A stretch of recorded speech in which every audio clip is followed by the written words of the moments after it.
সারাদিন আমি কিভাবে কাজকাম করি সেটাই আজকে তোমাদের সাথে শেয়ার করব। তো এই যে আমি ফ্রিজ করলাম, ফ্রিজ খোলার পর তারপর আমি সব মশলাগুলো বের করে নিলাম। আসলে ঘুমে চোখে দেখতেছিলাম না, ঘুমে চোখে সেই সকালে উইঠা ঘরদোর ক্লিয়ার কইরা। আর তাছাড়াও আজকে রাজিয়ার নানু তার বোনের বাসায় যাবে, ফুলবাড়িয়া যাবে, আমার খালার বোনের বাসায় যাবে।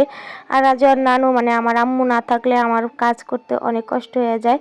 তো আমার আম্মু আমাকে সবসময় হেল্প করে, আমার আব্বু আম্মু তো আমার সাথেই থাকে, সে কারণে আমি সব কাজ থেকে মুক্তি পাই।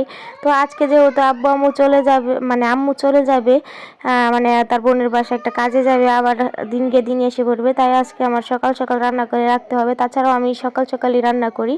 তো এই জায়গায় কালকে রাত্রে আম্মু মাছ কুটে রেখেছিল, তো এরকম পিস পিস করে কাটা নাই। তো সে কারণে আম্মু আমি সকালে উঠে আম্মুকে বললাম যে তা আমাকে ধুয়ে দাও, তাহলে আমি কেটে দিই। তারপরে কেটে নিলাম, এই কেটে নেওয়ার পর সুন্দর করে এভাবে পিস পিস করলাম। আম্মু দেখলাম একটু তেড়া করে কেটেছে, সেটাকে আবার সোজা করে কেটেছি। তো আজকে তেলাপিয়া মাছ দিয়ে, বরবটি দিয়ে, আলু দিয়ে, টমেটো দিয়ে রান্না করব। আর আমি দেখো আগে থেকে পেঁয়াজ কুচি করে রাখি। আর ধনেপাতা ছাড়া তো তরকারি অসম্পূর্ণ, আমার বাগান থেকে কিছু ধনেপাতা তুলে নিলাম। তো এই দিকে আবার আমার বিড়ালটা মুরগিকে খুব জ্বালাতন করছিল, তাই খুব বিরক্ত লাগছিল। একেই তো ঘুমে চোখে দেখি না, তারপর সকাল সকাল উঠছি। সকাল সকাল উঠার আমার তেমন কোনো অভ্যাস নাই। তো যাই হোক, এরকম চুলাটা জাল ধরাই দিব। চুলায় ডাল ধরানোর পরে তারপর আমি শাকটা আগে রান্না করব। আজকে কমলি শাক, তারপরে হলো টমেটো দিয়ে, বরবটি দিয়ে, আলু দিয়ে তেলাপিয়া মাছ রান্না করব।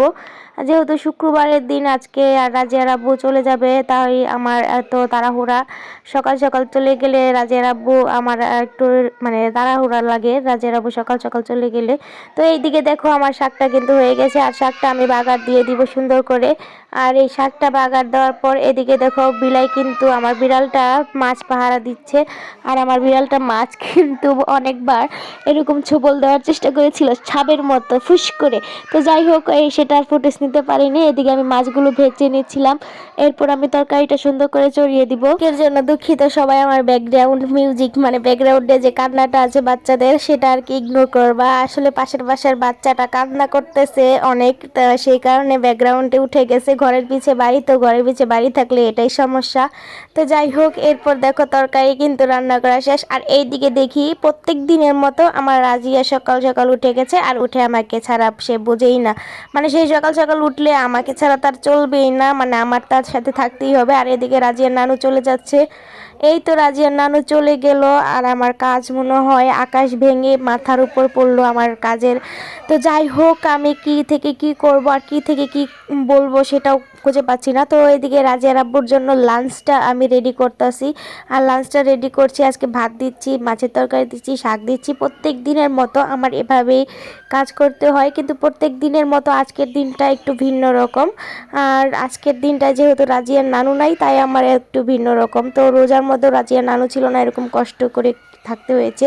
আসলে মা থাকলে যে কতটা সুখের হয় দিন, সেটা বোঝা যায়। তো এদিকে রাজিয়াকে সকালের খাবার খাওয়াবো, আর এই দিয়েই আজকে আমার ভিডিওটা শেষ করছি। সবাই ভালো থাকবে, আল্লাহ হাফেজ।